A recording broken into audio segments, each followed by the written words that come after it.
All right. Paul, you got to comment on the intro again. Please don't. What an intro. He's going to do it anyway. Every time. If there were no intros, it'd be second to none. Gotcha. Whole different ballgame. No, what a sponsor. They're coming in with a corporate sponsor this week.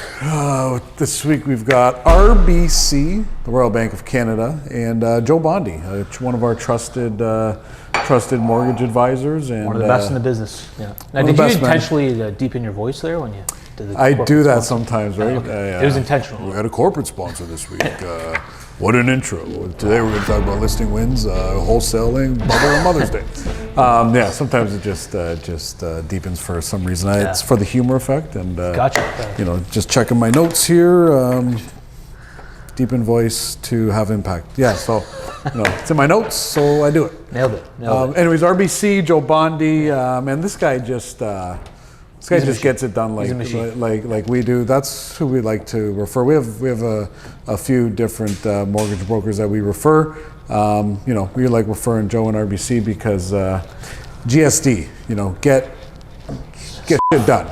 Yeah, get stuff done. That's what we like, right? Yeah, not all mortgage brokers are created equally. Some have more experience than others. Some have different strings that they can pull that others don't. Yeah. Different banks have different policies, and so we work with people that we know can get the job done. And Joe is one of those people.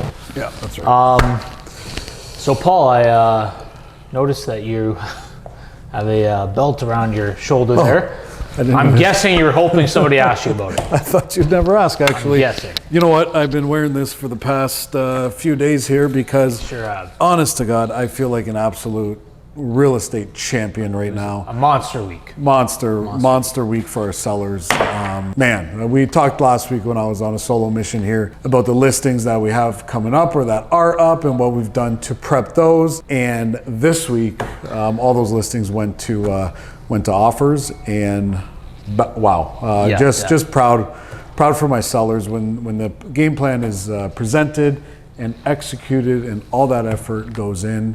And you get the results. Like we sold 2 on Monday, 1 on Tuesday, 2 on Wednesday. Unbelievable. Just having a chat with you, it seems like you exceeded expectations for both yourself and your sellers on all of those properties, right? Yeah. So and that's get that belt up. Why even we get to feel like real estate champions, because there's no better feeling. That feeling will never get old to me. Serving the sellers and getting results like that just never gets old to me. I get fired up every day that I'm in this office, and so just a good week. Yeah. And this is where, like we mentioned, not all mortgage brokers are created equally. Not all real estate agents are created equally as well. Some people have more experience. Some people have more passion. Some people have better strategies to get you more money on your house sale. We see some stuff in the market sometimes that we just, I walk through houses all the time and I just say, hey, they didn't actually do anything to prepare this property. Yeah. They did nothing. Yeah. They put pictures on the MLS, they put a sign on the lawn, they did nothing else. And that's not even appetizing for an agent. Imagine what the buyer at home is thinking. It's a swipe right on that one, you know what I mean? Yeah, and if you don't like the pictures, you're not gonna go see it. You don't go see it, you're not gonna put an offer on it. So there's a lot that goes into a listing. I know some people might have a misconception that it's not as much work as it is, and then negotiating the deal and navigating multiple offers and helping to drive the price up for your sellers and using those different strategies comes with experience, knowledge, expertise, skill. In a couple situations this week where I'm not sure the average agent would have been able to navigate it properly, and that's just experience, right? Mm-hmm. That's just doing this hundreds and hundreds of times and knowing the questions to ask, and really it comes down to agent relationships too, right? We have great relationships with our fellow colleagues and our fellow agents. Mm-hmm. that matters. This isn't me versus you, dog eat dog. It's let's work together here. You have the buyer, I have the seller. Let's get it done, and let's everybody wins. Everybody wins, right? That's the goal. Yeah. One thing in your listing photos, Paul, I didn't see any fingers in the camera lenses. Yeah, you know what? I didn't see you in any of the mirrors. No, pictures. We take marketing seriously, right? We're very serious about how the property is presented to the market. Yeah. And that's often reflected in the sale price in the end. Yeah. Proper marketing works for anything. That's why McDonald's spends tens of billions of dollars a year on marketing, because it works. So, it's a big part of our job. for sure. So Absolutely. great So, week though. Yeah, Monster. phenomenal Great job. week Your for- sellers are happy. Sellers are happy. Of course, we've got some buyers into properties this week as well, which is fantastic. On the investment side, firmed up a Realtor couple making investors moves, yeah. there too. Realtor making Just a busy week. It's you know, we wanted to wrap a few things up heading into the weekend here, and just phenomenal. Again, over the moon. Sellers are the real estate champions, but sometimes as a realtor, those wins never ever get old. If you want to leave money on the table, though, if you don't want top dollar and you don't want the hot market to determine the value of your property, and you want to leave tens of thousands of dollars after commission on the table, well, then you should really look into wholesaling your house. Okay, we all got the letters from our good friends that you get in your mailbox all the time.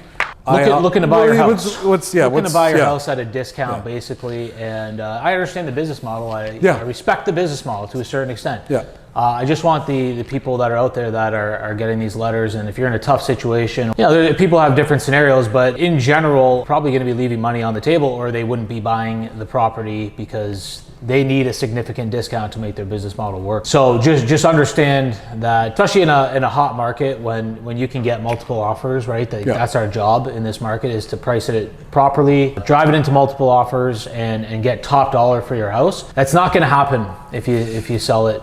I would guarantee that I could generate a with commission a higher offer than any of those offers if it was cash, or else I would even pay for the other side's commission. Like, that's how confident I am that we can generate on market a much get much an better offer from the wholesaler, bring it to us, and we guarantee that we'll get you more money, or we'll pay for the commission and sell it for free. after commission. I mean, it's and you'll probably still make more money. Yeah, absolutely, 100%. So, again, just be cautious out there. I mean, the wholesaling is different strokes for different folks. I mean, everybody's got a method to gain real estate out there. I hate in this market seeing sellers leave money on the table. It pains me, because our job is to get you the most money in your pocket. Okay.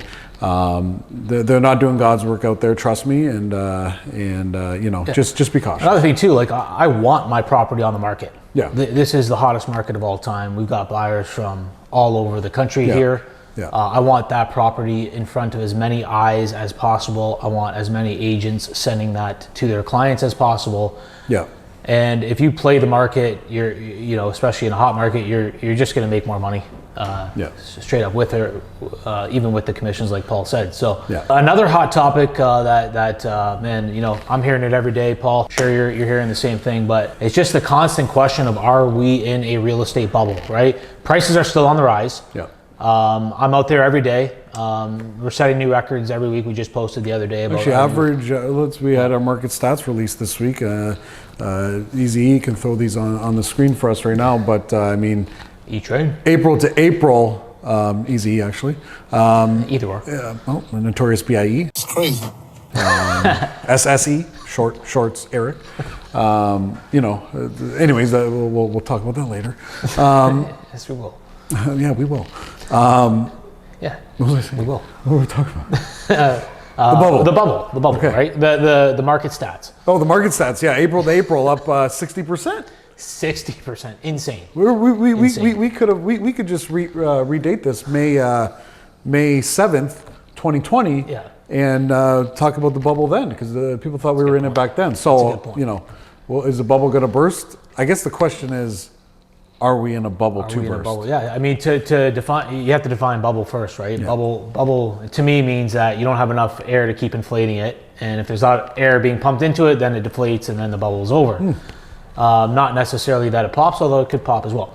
Yeah. The way that I look at it basically is that if you have more demand for houses than there are houses, then it can't be a bubble until that's cleared up, right? Yeah. So essentially, one of two things has to happen. Either demand has to be cooled significantly, or supply has to be increased significantly, where that becomes out of balance, right? Because right now, too much supply, not enough demand. If it becomes the opposite, too much supply, not enough demand, then the bubble is here, and it's too late. And then we're on the down. Now, here's the problem. There is no supply, and there's no affordable supply on the horizon because of all the reasons that we've talked about numerous times on this show.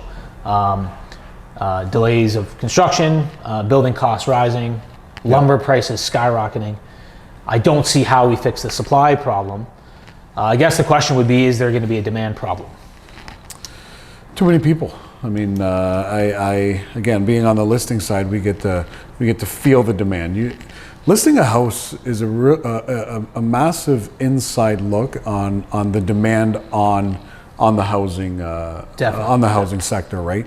The amount of showings, the amount of calls, the amount of emails, all that stuff. I mean, just off one listing, we probably, I'd say, between calls, emails, agents, people showing it, there's probably about 150 to 200 interactions, right, from separate parties. That speaks volumes right there. That tells you that there are several hundred per people. House. Yeah. Per house. Looking at this particular listing, Yeah. right? It's in this particular neighborhood. It's at this particular price point. That means there's probably hundreds more looking at other houses and other price points. So you get a really good feel for what's happening. You also get to see who's contacting you, right? Is it a local agent? Is it an out-of-town agent? Obviously, you've talked about how many Toronto agents. I gotta say, the Toronto agents cooled off a little bit. I don't know what the reason for that is. If you're an agent, you're watching this. If you agree or disagree, just shoot a comment on us here, because I feel like my calls from Toronto have actually gone down quite a bit. Interesting. Yeah, and that could be an interesting sign to watch, right? The market does fluctuate week to week. It could change. We might be on here next week and say, hey, things are back to normal. We don't have the best weather, the past couple of weeks, a little bit of hit and miss. Yeah. Could that be a factor? Could the lockdown be a factor? Probably. So we'll have to see how it plays out, but definitely something to watch. I guess if we had to answer, if I had to answer, are we in a housing bubble in Windsor, Ontario, right? I'm not speaking about anywhere else. I would have to say no, unless something significant changes in the next week or two, which I don't see how that could. The short answer is no for me. So I think the secret's been out for a good 4 or 5 years now, but now the secret is out. People actually want to not only invest here, they want to live here, and that's the difference. The investors have always been here, but now it's the people moving here that want to actually live here. That's the difference. And here's the thing too, Paul. What about the border shut down? Are things going to get worse when the restrictions end and when the pandemic is finally over and the borders open and we're running at full capacity here, the plants are running? Is that going to actually increase the demand? Is it possible that things get more expensive, accelerate more quickly? I'm not saying that they will, but I think it's a possibility, because the border is a big driver for people coming here. It's a big one, and it's shut down right now. Detroit's a major draw. April average sell price $660 and change. In Windsor, which is insane. Wow. And that's with a shutdown border and lockdowns and everything else. So we'll talk about Bubble weekly and see what's going on out there on a weekly basis. Of course, we love reporting to you what's happening on a weekly basis. This has been a labor of love for us, and the feedback has been fantastic. We'll wrap it up for this week, but RBC, Joe Bondi, thank you so much for sponsoring. We're still waiting for the hoodies. We don't have a sponsor for next week, so listen, they're not always corporate sponsors, guys. They're not always corporate sponsors. Mom and pop shop, whatever you need. We like hoodies, we like cups. It's that simple. Mother's Day, happy Mother's Day to all the mothers that are here and not here. Happy Mother's Day to my wife. Happy Mother's Day to my mother up in heaven, and happy Mother's Day to Andrea on our team, the other mother, the only mother on our team. So happy Mother's Day to her as well, and to your mother too. I appreciate that. Tough to, a lot of moms are at home right now with the, stuck home with the kids or whatever the situation is. So a special happy Mother's Day. Mothers are amazing. Happy Mother's Day, everybody.